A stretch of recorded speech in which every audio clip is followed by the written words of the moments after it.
Thank you all for having me. Just to clarify who I am, I know there was an introduction there. I am not a scientist. I don't pretend to be one. I did not sleep at a Holiday Express Inn last night, so I will not pretend to say what is and what is not good science. I am a lawyer. I represent individuals who are concerned about the lack of coyote management in a lot of Southern California cities. We're having a basically epidemic of them right in this vicinity that we're in right now: Newport Beach, Huntington Beach, Long Beach, Seal Beach. As a matter of fact, I live in Huntington Beach. On the way here, right behind my house, I was eye to eye with a coyote not 5 hours ago. So, and just to clarify, just so there's no misunderstandings that I purport to be somebody who's unbiased, I represent groups that advocate the North American model of hunting and fishing, and I don't represent them here, speak for them here, but just so everybody understands where I'm coming from. Coyotes in sheep's clothing is what I like to call the interest groups like the Humane Society of the United States and Project Coyote, who are shopping their plans, their coyote management plans, to municipalities throughout the country, and they are focusing a lot here in this area. And in doing so, it's fine. They're interest groups. They do what they're supposed to be doing, advocating their view on things. But they don't just say that, we prefer that there be this humane solution and that we should all try to coexist. They try to pass it off as science. And they purport to say that science is on their side in the way that, in using non-lethal methods of coyote management. And they have essentially a three-prong approach. One is removing attractants like food, water. The other is hazing. We've heard about hazing already here, so I won't go into detail. And the other is an education program to let everybody know about how to do 1 and 2.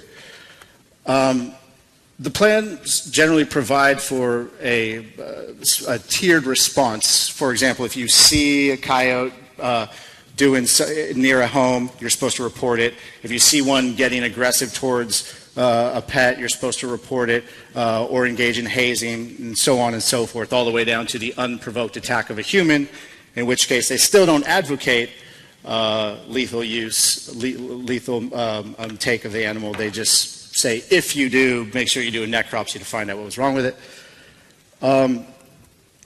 So obviously, going back, nobody really has a problem with number one, removing attractants. It's fairly common sense. What is hazing? We already heard about what hazing is. I won't go through it all, but it's essentially, teaching coyotes that we're not on a friendly basis here. You're not invited to the party. Get out of here. What does science say about the effectiveness of hazing coyotes? Well, you've heard some positive feedback, you've heard some negative feedback, and I think that's where we're at on the scientific question. Nobody really knows. There is at least a definitive answer about the effectiveness of hazing.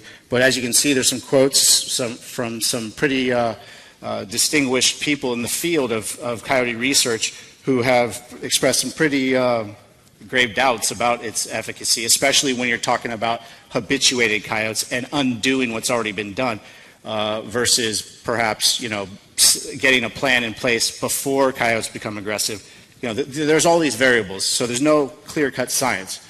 But that doesn't stop the Humane Society of the United States, which is not to be confused, mind you, with your local Humane Society shelter, which takes care of puppies and kitties. Those people are fine. We're talking about the Humane Society of the United States, which I'll show you at the end of this program is not exactly as sympathetic of a group. But they insist that hazing is the only viable option and that lethal means doesn't work. And they tell these municipalities that are struggling with this issue about how to address attacks on animals, on pets, on kids, on people being essentially prisoners in their own homes. I have clients who feel like they're victims that cannot leave their own home due to coyotes, and they've tried hazing, and coyotes laugh at them.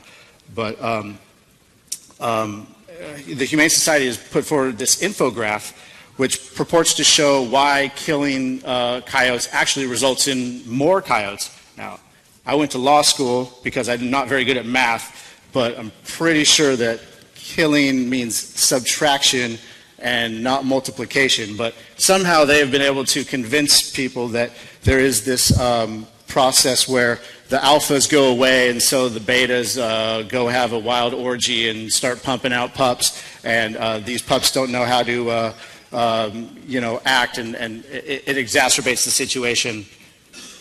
Again, I'm not a scientist, I don't know, but what I do know is I've scoured the earth for the scientific support for that notion. If they had it, I would imagine they would be putting it forth. They don't. They just pass it off as, oh yeah, this is science. Okay, where's the PhD next to the person's name who's making that claim? Nowhere to be found.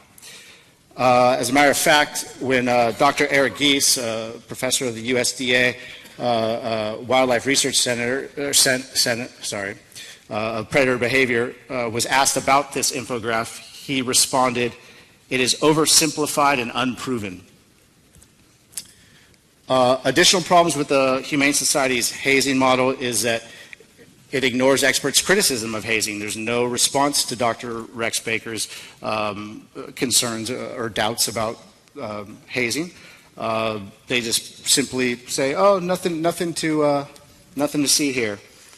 California law, and as the lady from Colorado explained, there is a law against harassing wildlife, and under California law, it means to perform an intentional act that disrupts an animal's normal behavior patterns, including but not limited to sheltering, breeding, and feeding. Well, if you're stopping a coyote from eating a cat or eating your trash, that's technically illegal under California law. Also, this whole notion of encouraging untrained people, and I appreciate the notion of educating people about, getting rid of attractants and, if a coyote does approach you, to act big and stuff, but to have people actively engaging wild predators, to confront them, to teach them to go and say, hey, you see a wild predator, go up and make sure he's not welcome. I mean, the logic of doing that is suspect, and the science is even more so. It's actually absent. There's nothing to suggest that people should be approaching predators.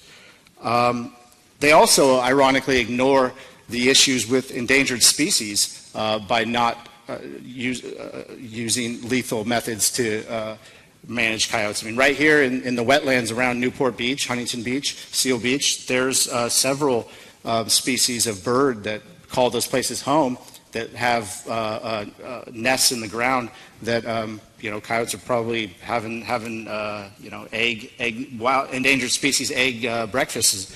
So there are lots of concerns with just sticking to a pure hazing model that is not scientifically based. Additional problems with the Humane Society, not just its proposed plans, is that it is an interest group, like I said, at the end of the day, and that's fine. They have an ideology, and for them to want to stop the killing of animals, that's fine. But once they start crossing over into making it making the claim that it's supported by science, that's where it becomes a problem. That's where we have to call them on it. And right here, the CEO of HSUS, Wayne Purcell, has made clear that their goal is to stop hunting, to stop animal killing, period. So they're not really interested in what is a good public policy for the safety of the public. They're interested in what is a good public policy for not killing animals, period. Not to mention that they're not exactly the paragon of somebody to trust. They have various ethical scandals, have about $500 million in the bank. When you look at the poor puppy, give me $20, and they're spending tens of millions of dollars in Caribbean bank accounts.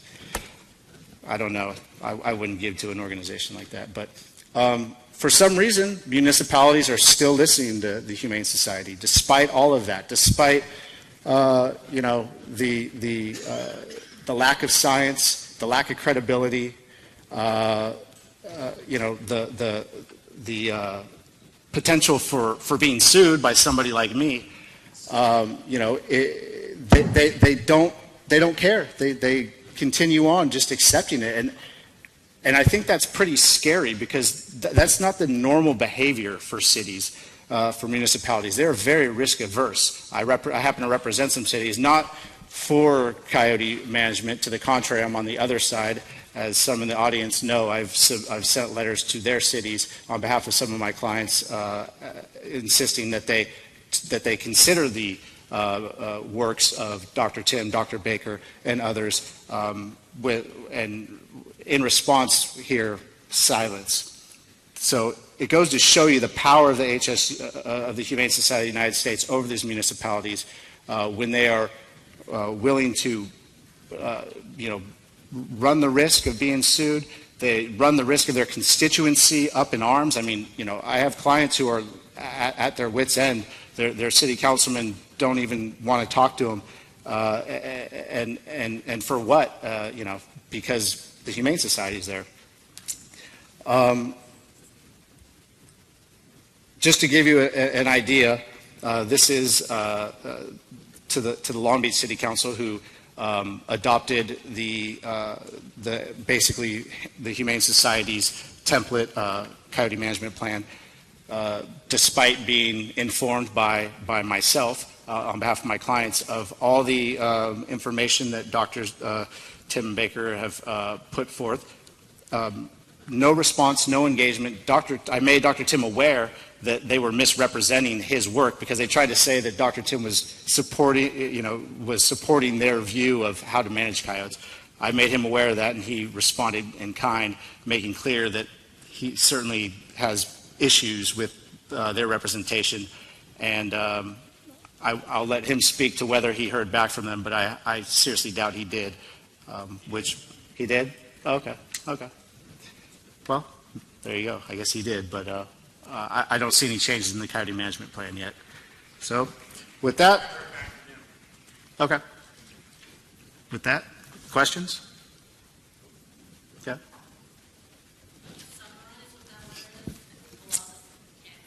Okay, sure. So it basically says, to whom it may concern, about the Long Beach Coyote Management Plan.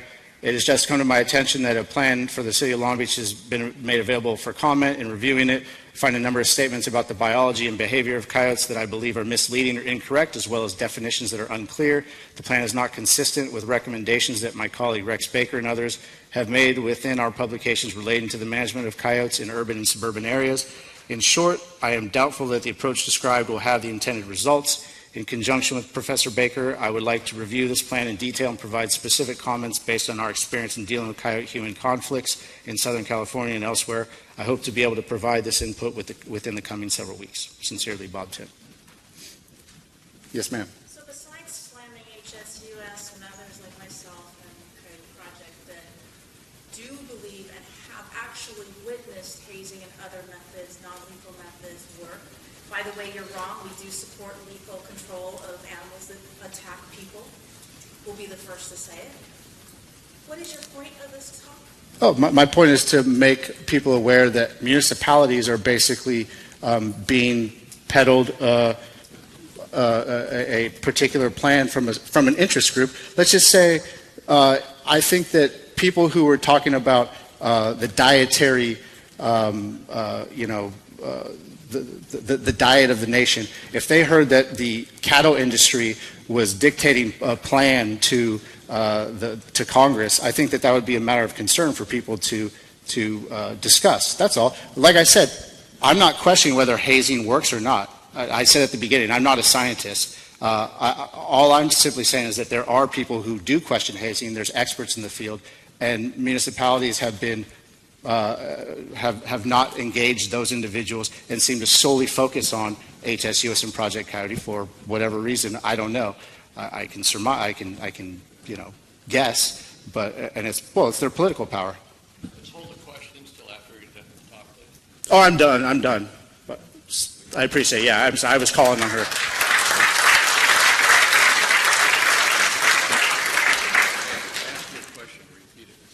Oh, okay. Repeat the question. Okay.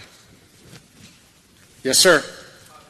We tried trapping, and when we consulted the authorities, we were told that if you trap one, you pretty much have to euthanize it right there.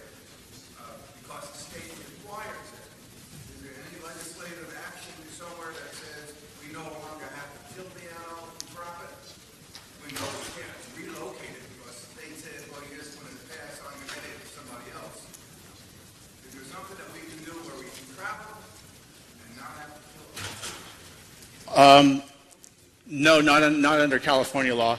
You're correct. Hold on one second. Under California law, you can trap a coyote, and you have two options at that point. You can either release it immediately, which means you can't take it anywhere, or you have to shoot it. Because there are no discharge ordinances in the vast majority of these areas of concern, that leaves you up to getting a permit for a licensed trapper to come in and euthanize it in another fashion, but you have to be a licensed trapper to do that. So as of right now, you would have to get a law change in order to be able to move coyotes out of an area after trapping. Yes, am I wrong on that, or? No, you clarified it for California. Yeah, for California, yeah. And I don't want to put words in HSUS and Project Coyote's mouth, but my understanding is they do not advocate the moving of animals for the animal's own good and for that area's good. You know, it upsets the balance of, you know, the coyote turf war, if you will. Yes, ma'am. I have a copy of the Coyote Management Plan here, and I've been reviewing the plan in Canada, the East Coast, and here in California. Basically, it's the same plan being implemented in all areas with slight variations modified in that particular area. But nowhere, if you look at the plan, nowhere do you see an author. Are you saying that HSUS has drafted this Coyote Management Plan? If it's the one that, okay, the question is, she said that she has in her hands a coyote management plan that she's seen in various places and that there's no author on it, and she's asking me if HSUS has drafted that. I cannot say with any certainty, but if I looked at it, I mean, there's no HSUS isn't hiding the fact that they're shopping this plan around. I mean, I'm not going to. There's enough to put on them, you know, that I can talk about them as far as things to not like. That's not one of them. I mean, they're out in the open. They have a website fully dedicated with their proposed plan, and they actually invite municipalities to come and hear about their plan, and they put on workshops. I went to one, God, was it in Costa Mesa? It was, no, Orange, California. It was in Orange County anyway.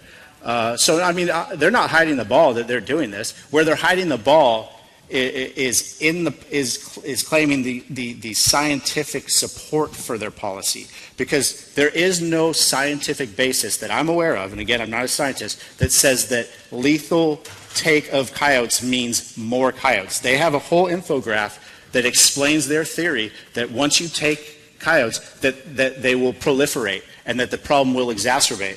And I have yet to see a scientific basis for that. They also claim that hazing is scientifically based. And as I've shown you from individuals, and we've heard accounts of hazing working, and perhaps it does in certain situations. I know for a fact, or I've heard it does, at the Seal Beach Naval Weapons Base, but what do you have in that area? You have a concentrated area of folks who are very dedicated to doing that activity. When you're talking about a neighborhood, I mean, it's hard enough to get a neighborhood barbecue organized, let alone, you know, teaching everybody how to deal with a predator, right? So the reason, getting back to why I'm here, is I believe my clients are entitled to the equal ear of their municipal representatives, and they're not getting it because of groups like HSUS and Project Coyote that dominate the debate. Yes, ma'am. Are you talking about the Facebook page that was started like 3 years ago? Are those your clients? Perhaps some of them are. I believe some of them are active on Facebook pages. Sure. On multiple. I mean, I have clients in various cities. It's not just any particular city. Yes, sir. In your client base representing different cities, you find that the majority or all of the wild animal issues are generally turned over to animal control, and you find when they're turned over to animal control, do they have any experience in how to deal with wild animals? Okay. The question is, are problems with wildlife generally turned over to animal control in these cities, and does animal control have an idea of how to deal with wildlife? I do know that they do. Most of the cities, at least in this area, contract through one entity, or they deal with one entity, which is Long Beach Animal Care Services, that basically contracts out to a lot of the surrounding cities. Some of the other cities have their own things going on. They do use animal control, but sometimes they bring in gentlemen in the back in the Fish and Game, or I'm sorry, Department of Fish and Wildlife. They just changed the name from Department of Fish and Game to Wildlife. I'm still on that. They call in them sometimes, especially when there's an attack on a person. But you raise a question that is really a problem in this whole thing, is that the municipalities and the state, the Fish and Game Department, Department of Fish and Wildlife, are sometimes going like this. It's his job. It's his job. And I think that does need to get worked out. There does need to be a better system and a better plan in place to determine where the buck stops. Yes, ma'am. When I first read about Long Beach having this problem, I went to the city's website to look up under the Department of Public Works, and had a very clear program spelled out for the citizens on how to control for animals that they didn't want to have hassles with. And the public was not following those city ordinances that were in place already. And yet now they were starting off with a new problem right now, which they had something in place to solve already and they didn't follow. Sure. Yes, ma'am. Do we have time? Your suggestion, if not using some template that's out there on hazing, is there an alternative? Well, my suggestion is, her question is there a what is my suggestion? What is the alternative to this? All I'm asking for is not that municipalities, I would never say that municipalities should not listen to HSUS or Project Coyote and take those voices into account. I mean, this is America. That's what it's about, lobbying your officials who make policy. But when they have the exclusive access and they're the only ones being listened to, especially when they don't put forth any scientific basis and they're a naked interest group. I mean, you cannot say that HSUS does not have an ideology. Like I said, it would be like asking the cattle industry to set up our food pyramid. It would have horns coming out of it, right? So, all I'm saying is that there appears to be turning a blind eye to the scientists and only listening to the interest groups. And whether that's because money's coming a certain way from some people, or they're afraid of litigation from some people, I don't know. All I'm saying is this needs to be brought out, and a light needs to be shined on the fact that these interest groups have a monopoly on the conversation.